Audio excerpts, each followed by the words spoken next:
रग़मा निगाह जावेद अख्तर को उनके फ़न की वजह से एहतराम की नज़र से देखा जाता है, लेकिन गुज़िश्ता रोज़ लाहौर में फेस्टिवल के मौके पर उन्होंने जिन ख़यालात का इज़हार किया है, इनसे वाज़े हो गया है कि वो कितने मुतासिब और कितने जानिबदाराना सोच के मालिक हैं। लोग सोशल मीडिया के मुख्तलिफ ज़राए पर ये सवाल उठा रहे हैं कि एक अदबी फेस्टिवल में मुंबई हमले का जिक्र क्यों ज़रूरी था। जावेद अख्तर इससे पहले भी मुतनाज़िब बयानात की वजह से मशहूर हैं, लेकिन इस बार तो उन्होंने हद ही कर दी है। जावेद साहब, ये पाकिस्तान ही था कि आप निकल गए, वरना भारत मुखालिफ बयान कोई भारत में बैठकर देता तो बचकर ना निकलता। इस पर बात करने के लिए हमने आज प्रोग्राम में दावत दी है मारूफ अदाकार फैसल कुरैशी साहब और शान शाहिद साहब को।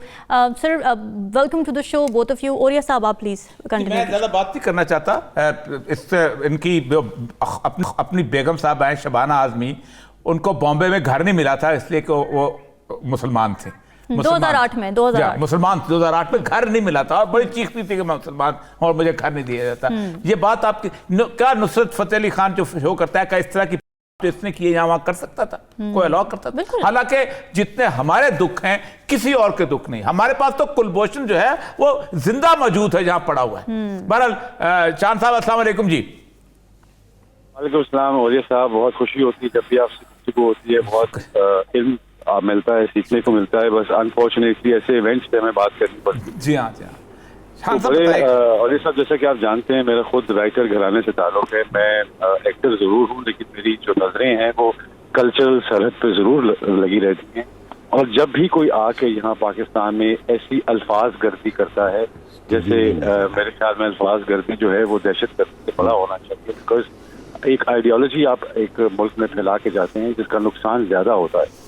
तो मेरे ख्याल में सबसे पहले तो मैं ये कहूँगा कि इनको पहले अपने गिरबान में झांकना चाहिए कि अगर मुसलमान कहलाते हैं तो इनको कश्मीर के जो मुसलमान हैं उनके ऊपर देखना चाहिए, कुछ लिखना चाहिए, कोई नज़्म लिखनी चाहिए। शायर तो आज़ाद होता है इन सारी गुलामियों से, तो ये कौन से, मेरे ख्याल में ये फिल्मी गीत लिखने वाले शायर ही हैं, इसलिए इनको गुलामी के तौक पहन कर ये लिखते हैं। इनको जिन कातिलों का पता है उनको तो पहले तस्वीर किरदार तक पहुँचाएं, इससे पहले कि ये तलाश में निकल पड़े कि दुनिया की सियासत क्या है और पॉलिटिक्स क्या है। हम तो अभी अपने जख्म दिखा ही नहीं रहे।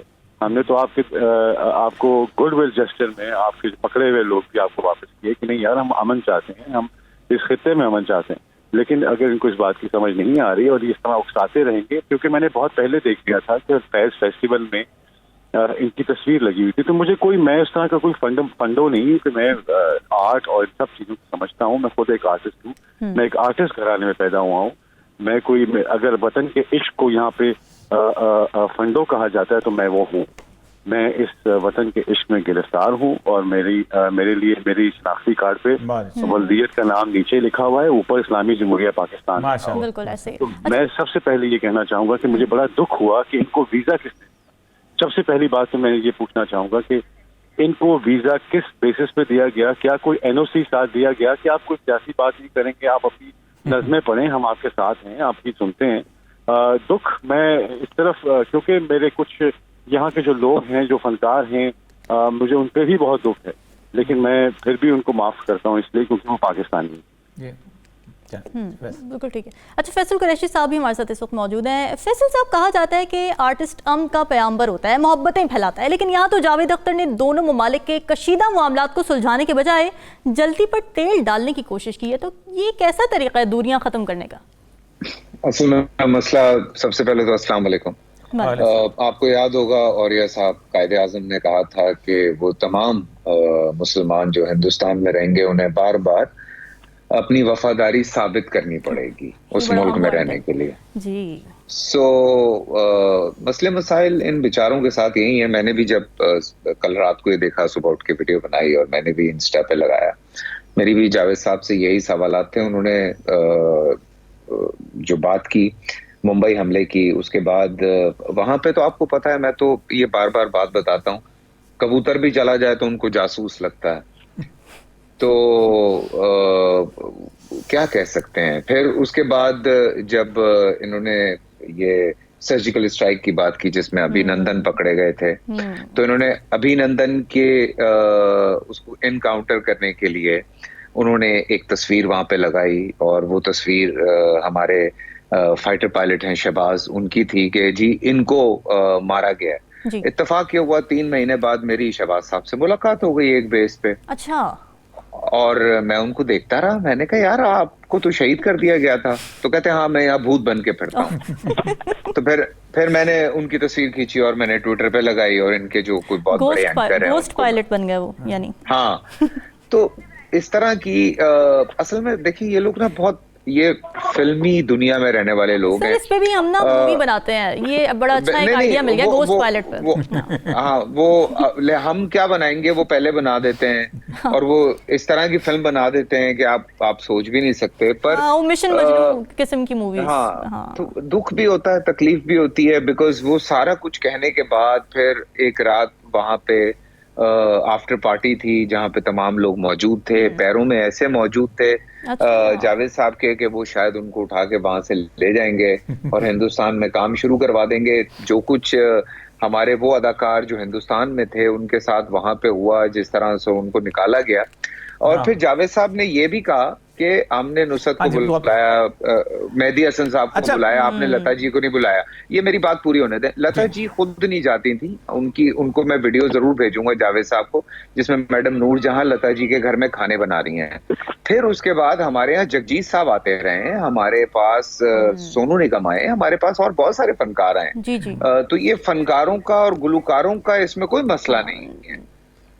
They really want to perform। अच्छा, असल सवाल फैसल साहब और शान दोनों के साथ यह है कि फैज अमन मेला में बहुत सारे लोग बैठे हुए थे, बड़े उनकी इज्जत है, फैज साहब की वजह से हम तो इज्जत करते हैं। क्या उस वक्त किसी शख्स का की इस वतन के साथ मोहब्बत नहीं जागी? उनके लोग बैठे हुए थे सारे, तालियां बजा के हंसते रहे। बिल्कुल वाली साहब, मैं आपके साथ हूँ इस बात में। ये अथॉरिटीज को जरूर देखना चाहिए कि ये जो इन्वाइट करते हैं, क्या ये कोई एनओसी जारी करते हैं कि आपने कोई पॉलिटिकल बात नहीं करी। अगर ये नहीं कर सकते, अगर ये बोझ नहीं उठा सकते तो इनको चाहिए कि ये आवाम के जो जज्बात हैं मजरू ना हो। वो इस तरफ हम नहीं चाहते कि हम इस तरफ पोएट्स और लोगों को, हम वैसे नहीं है जैसे ये हैं। तो मैं नहीं चाहता कि हम चाहते हैं कि आप आएँ अपनी बात करें, लेकिन ये बात जरूरी नहीं कि आप इस तरह करें।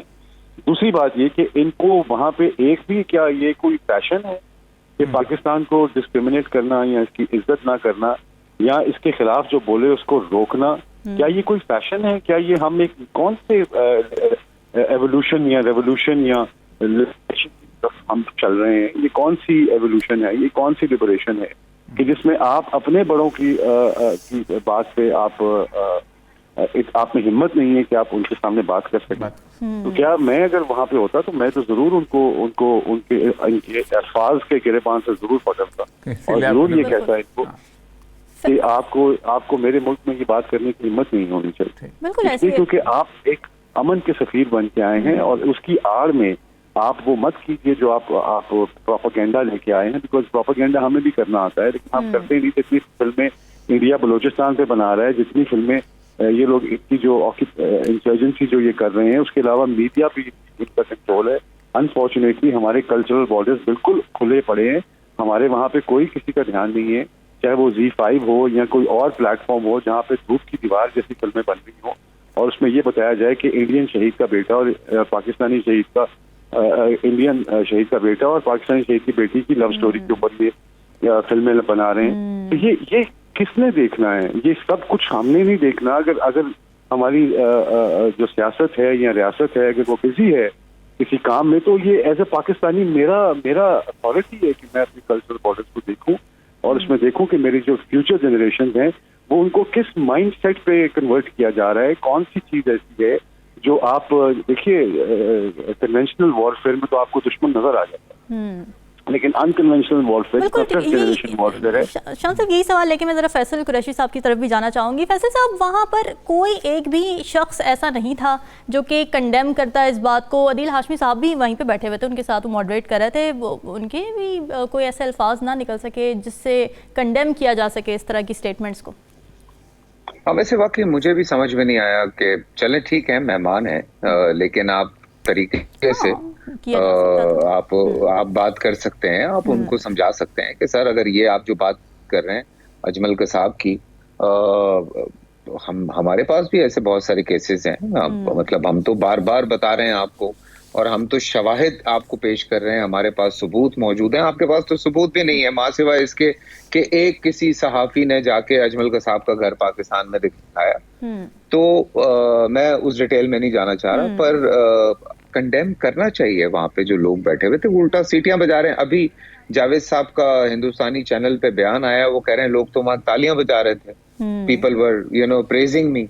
तो वही वाली बात है कि बस मैं आपकी बात थोड़ी सी काटूंगा, उसमें मैं यही जरूर कहना चाहूंगा कि फैज फेस्टिवल में बेफैज लोग आए हुए। बड़ा खूबसूरत जुमला आपने कह दिया, बड़ा खूबसूरत जुमला कह दिया।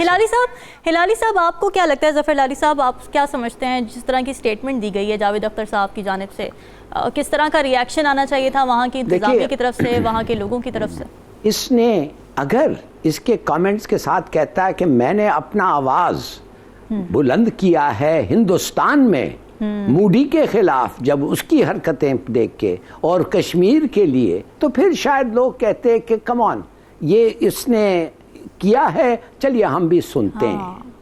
मगर इसने कभी नहीं किया है, ये क्लेम भी नहीं करता है कि मैंने इनके खिलाफ। ये वो बॉलीवुड मुनाफिक मुसलमान हैं जिनको पता है कि उनका करियर और उनका livelihood is at stake, they won't get a job, इनको नौकरी नहीं मिलेगी भाई, इनको तो करना ही है। ये बॉलीवुड का, ये मुसलमान जो बॉलीवुड के हैं, ये इनमें सब में ये फिक्र है, and I know in a sense में अंडरस्टैंडेबल फिक्र है। मगर इसका मतलब ये नहीं है कि तुम जाए एक मुल्क को, तुम उनकी वायलेट करें हॉस्पिटैलिटी। भाई कोई मैनेजमेंट का उधर होता, मैं उठ के कहता turn off the mic, I want to tell you, हमें तुम्हारी you have violated hospitality, get off the stage, और किसी को कहते डिपोर्ट दिस मैन। ऑनेस्टली बिल्कुल, ये तो you would have been fully justified, क्यों नहीं है? Very good, very good. पर सर साहब आप रहे हैं, ऐसे लोग पर्सोना नॉन ग्रेटा करार दिए जाते हैं हमेशा।